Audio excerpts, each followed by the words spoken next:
lot of these figures, cabinet figures, people who are involved in stories of note, we make ongoing requests for them. We have ongoing requests for them, and we would like to hear from them on a regular basis. That goes for people on both sides, like the Speaker Pelosi, for example. We have an ongoing request, and they have some system of determining who they want to talk to and when, balancing among news organizations and whatever, although you will have observed that this administration is particularly available to Fox News. So this is not a surprise.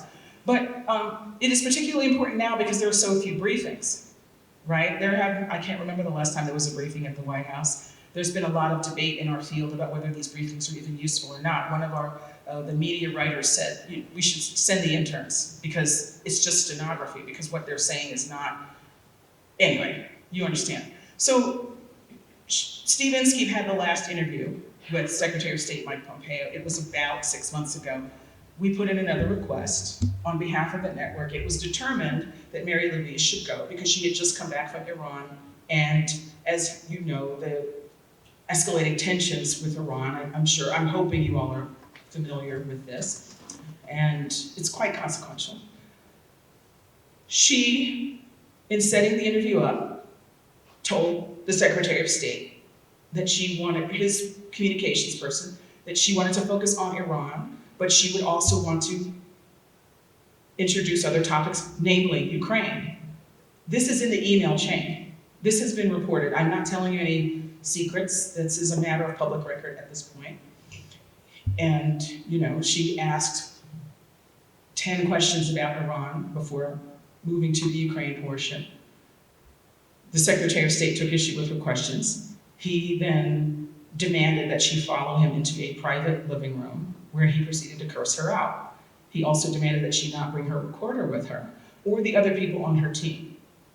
I find that highly unusual. As a broadcaster, I don't go anywhere on a high-level interview alone.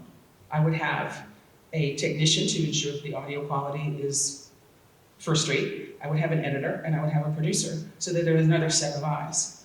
So to demand that she follow him into a private living room, I find highly irregular, where he proceeded to curse her out, had his communications person bring an unmarked map, which he just happened to have. I don't know, do you just happen to have unmarked maps lying around? And said that, demanded that she point to Ukraine. She has a master's in European studies. She knows where Ukraine is, which she then did. He then issued a public statement calling her a liar. She reported this after some consideration about whether she should report this. She felt she had to report this. And, the rest, as you have recounted, he called her a liar. She is not. He issued some strange statement saying that, oh, by the way, Bangladesh is not Ukraine. I don't get it. Belarus is just north of Ukraine, so I'm thinking, speculating, don't know, that maybe he messed up the burn.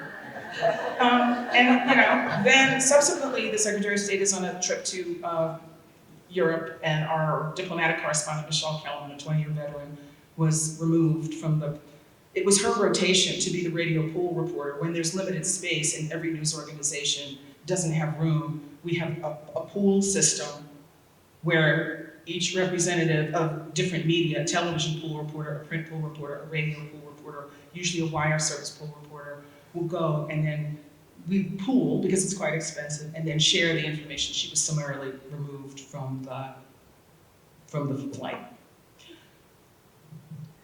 I leave it to you to use your discernment to determine what you think the facts are here. I have laid out the facts as I know them and as have been reported. I know there is an email chain, it has been publicly reported, saying that this was the topic she wanted to discuss. Now, I could speculate about whether perhaps the communications person didn't communicate that fully. I don't know. I don't believe that it, well, I'll leave it at that. I will say that the Secretary of State has not disputed the substance of what I have recounted to you. And I leave it to you as citizens and as voters to determine whether you think that's an appropriate way to conduct the foreign policy of the United States. Where it seems that people have a fundamentally different concept of what truth is. And I don't think it's a partisan statement to say that this particular moment there's a whole different context to this that did not exist. I mean, I'm dating myself here, but I've been covering national politics and policy for 30 years. And I have never been in a moment like this, where the truth of your eyes is denied. Not just, Muslims celebrating 9/11 didn't happen. The largest inaugural crowd in history, not true. This is the truth of your eyes, and yet there's an insistence on it.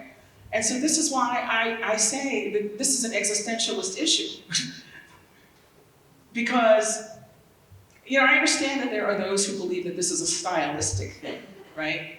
And I recognize that. There are those who say that this is this is just style, and that people should get over it. It's just, that's just, that it's flamboyance, it's a sort of a tool.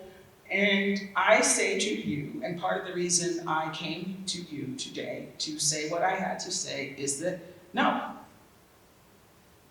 in a free society, we have to be able to have shared facts so that we can come to negotiations, as you said. That is the only reasonable approach, unless it is entirely a matter of 10 beats 9. The strong do what they will, and the weak do what they must. And, so yes, as journalists, we discuss this all the time. At least we do, those of us who consider ourselves to be trying to serve the broader public and not a faction.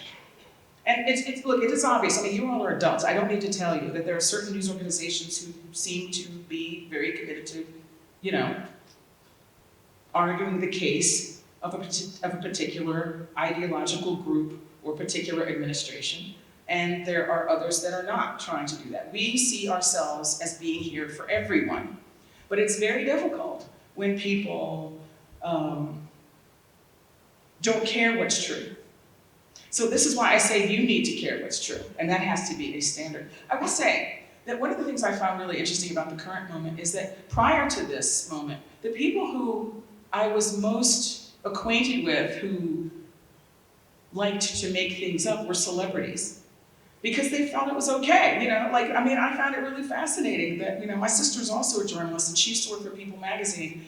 And one of her big scoops, I hope I'm not, revealing any secrets, but that she discovered that the origin story that Captain and Tennille told about themselves, like how they met and how they got together, was completely untrue. They just made it up because it was a good story. And when she brought this to her editors, they were horrified. They were like, oh no, this is not what we planned. Oh my God, this is not what we wanted. Because it was, throughout my career, I've had, celebrities, like actors, threaten to walk out if you raise something that everybody knew was true about them. And, you're like, but it's true. Or it just didn't conform to the image they had of themselves. But it's really quite a different thing to bring this into the realm of decision making that affects all of us. You know what I'm saying? Will Smith doesn't have the nuclear codes.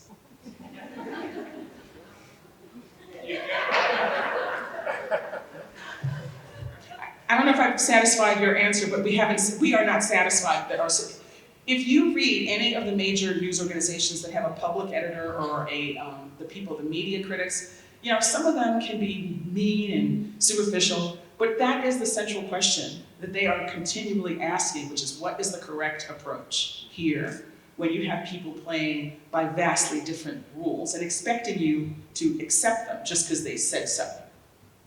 And if you don't accept them, they will find a way to retaliate against you. One example, Sarah Sanders, the press secretary following Sean Spicer, who of course is no longer there, but it doesn't matter because they don't have press briefings anymore, so whatever. There was one day, and she decided she wouldn't answer any questions until the journalists said what they were grateful for that day. It's just completely inappropriate. And so some of the people actually did it. Of course, you can imagine who.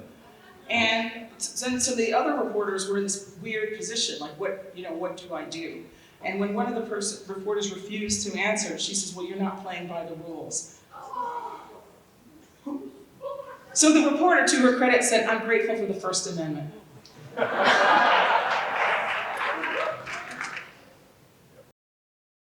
Things about that. And again, I'm not making excuses, I'm reporting as I understand it. The big late surge, Donald Trump won the election in the last 3 days. And it's true, there was a big late surge in the last 3 days, and polling is notoriously unreliable in the last 3 days. It used to be, we didn't even go into the field in the last 3 days because it was considered rude, it was considered biased, and it was too subject to manipulation by like push polling, for example. For example, if you were to report on something, the reason 3 days was that, let's say you report something, it's not accurate.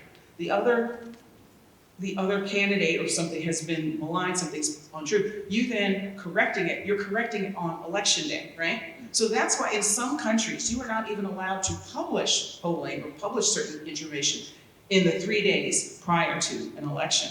That convention has completely disappeared for competitive reasons. Everybody's like, well, they're doing it, so we have to do it. I mean, so it's not a good explanation, it just happens to be the truth. So I think that the data was, honestly, I have on good authority, Donald Trump didn't even think he was gonna win because the polling was so off, he didn't even think he was going to win. So they weren't being, the Clinton campaign, the media, the pollsters weren't being cocky or ignorant or whatever. The tools were just inadequate to capture the reality, and they still are. And then you couple that with the determined disinformation campaign, and I don't want to, is it blame, is it accountability, responsibility to go around for why that issue was not attended to. There's a lot of blame to go around about why the disinformation, people who work at Facebook and who worked at Facebook back then, who have since left the company, have been very vocal about the fact that they knew this was happening and didn't do anything about it. Okay, so, and there's a big debate in tech about whether or not they're doing anything about it now. And Facebook has announced as a policy, it will not correct or false information. They will continue to allow false information to be promoted by campaigns. They have already said this, which is why you see Elizabeth Warren troll them by making a video, I don't know if any of you saw it, basically saying a whole bunch of crazy stuff just because she goes, okay, you happy now? Just basically making a whole bunch of wild stuff. She was doing it deliberately to let you know it was false, but that was the whole point, to point out that they've said this is a matter of policy. Twitter has a different policy, Instagram has a different policy. So it's really all over the place. And that's why, again, I have to ask you, as concerned citizens, what role are you going to play in this? Are you going to take responsibility for what you share and post and distribute when you don't know where it's coming from? So as to what we're doing differently, we have a lot of people on the ground. The Democrats aren't making it easy for us because there are just so many people of color. We're so tired. I'm doing my part. I'm going to be in South Carolina, even though people think it's a poor go. So we're doing our part. We're spreading out. Like all of the hosts have states that we're responsible for. We're all fanning out. You saw in 2018, because I know you've listened to me religiously, that we all fanned out in the months before, like 2 months before the election, we all found out in 2018, and we kind of felt like that was really helpful. So all of the hosts have been assigned to, so we're doing our part. Now you're asking, is it going to be different? I'm looking for my notes. You wonder why I have this big, thick folder up here. Part of the reason is that I want to be accountable to you. So if I cited something that you wanted more information about, I wanted to make sure I had all my citations at the ready. And yes, I'm old school, and it's easier than looking it up on my iPad. I have all those too, but I'm sorry. You want to know what's different? There's a number of bellwethers that are just very different than they were even 4 years ago. For example, who do you think is leading in donations from members of the US military? Which candidate, would you guess, has the most contributions from active duty military by far? Thoughts? Guess? Anybody want to guess? Huh? Bernie Sanders. It is Bernie Sanders. Yes. I'm looking for my glasses. Yes. Yep. According to the latest numbers from the Federal Election Commission, soldiers, sailors, airmen, and Marines have donated a total of $185,000 to Sanders' 2020 campaign. They've given $113,000 to Trump, $80,000 to Buttigieg, $64,000 to Warren, and a paltry $33,000 to former Vice President Joe Biden. A complete change from 4 years ago, when Donald Trump by far had the support of active duty military. And it's true that officers tend to lean conservative, but the rank and file troops are overwhelmingly supporting Sanders. That is a big change. Swings can happen. For example, the Asian American vote in 2008 was very split. By 2012, it had swung almost 80% for Obama, which was a significant factor in certain places. So swings are taking place, and that is one of them, which I think is really interesting. You know? Okay. Particularly in light of the argument that Alan Dershowitz made as a defense for the president, do you think that this is ultimately the end of the RICO equal branches of government?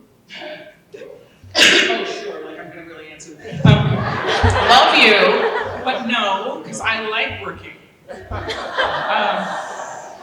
I don't, I don't know. There have been a lot of, a lot has been written about that even today. I will say in fairness that Mr. Dershowitz says that that isn't what he said, even though we all heard him say it, but he says that he was misunderstood, so that he was not arguing for, I know when I was there, I wasn't sitting right there in the Senate, well, but I was listening to it, I was staring at it with the headphones on the whole day. So he now says that that's not what he meant, but as to the question of whether the guardrails have been broken, I think that there are a lot of people who argue, including, I would say, people at the Cato Institute, which is a libertarian think tank, who argue that executive power has been on a slow creep for well preceding President Trump, and that his particular add to it is his particular style, which is to demean people that he doesn't agree with, and the name. I'm not telling you anything you don't know. The name calling and his sort of style of expressing opposition is particularly what it is. But that from the standpoint of the actual expansion of executive power far predates him. And then there are those who would argue that this is really Congress's fault. But Congress has failed to assert itself appropriately, in part because of for a number of other factors. I will hazard I do think it's appropriate to my role to say that I think that efforts to address redistricting may be a corrective to that. This is something that had been of bipartisan concern, like Arnold Schwarzenegger, the former governor of California, and Eric Holder, the former Attorney General of the United States, have teamed up to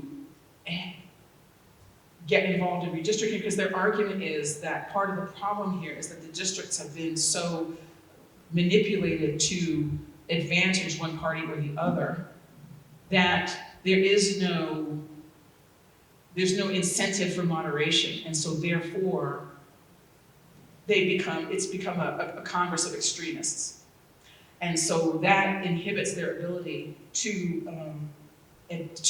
advance their institutional interests, because they don't see themselves as institutionalists first. They see themselves first as the advancing an ideology or political party. So that is something to consider,